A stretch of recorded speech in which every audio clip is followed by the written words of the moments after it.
2 இவ்வளவு தூரம் வர்த்திருக்கிறதுக்கு அவ்வளவு மோசமான ஒன்லைனா அப்படின்னு கேட்டீங்க அப்படின்னா 100% கிடையாது. இந்த ஒன்லைன் உண்மையிலேயே சூப்பரா இருக்கும்.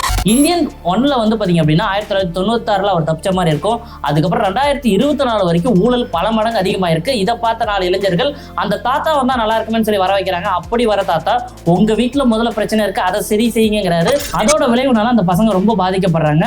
சோ அதனால இந்த தாத்தாவை அவாய்ட் பண்ணணும்னு நினைக்கிறாங்க. அந்த தாத்தா நான் ஏன் சொந்த பையனையே கொலை செஞ்சேன், அந்த அளவுக்கு இந்த நாட்டோட பண்ண அப்படிங்கிறதுக்காக ஒரு பிளாஷ்பேக் வச்சிருக்காரு. பிரிட்டிஷ்காரனோட ஆட்சி காலத்துல தன்னோட அப்பா, அதாவது சேனாதிபதியோட அப்பா வந்து பாத்தீங்க அப்படின்னா எவ்வளவு பெரிய போராட்டவாதியா இருந்தாரு.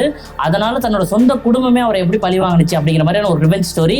அந்த ரிவெஞ்ச் ஸ்டோரியை கேட்டு அந்த இளைஞர்கள் திருந்துறாங்க. அதே சமயத்துல இங்க தமிழ்நாட்டுல மிகப்பெரிய லேண்ட் இஷ்யூவை வந்து பாத்தீங்க அப்படின்னா எஸ்.ஜே. சூர்யா கிரியேட் பண்ணுவாரு. அந்த எஸ்.ஜே. சூர்யாவை மர்டர் பண்றதோட கதை முடியுது. இது உண்மையிலேயே ஒரு ஒன்லைனா சூப்பரான ஸ்டோரி தான். இது ஒரு படமா ரிலீஸ் பண்ணியிருந்தா வேணும்னு 2 பார்ட்டா ரிலீஸ் பண்ணாங்க. அதோட விளைவு தான் இவ்வளவு பெரிய ஃபிளாப்புக்கு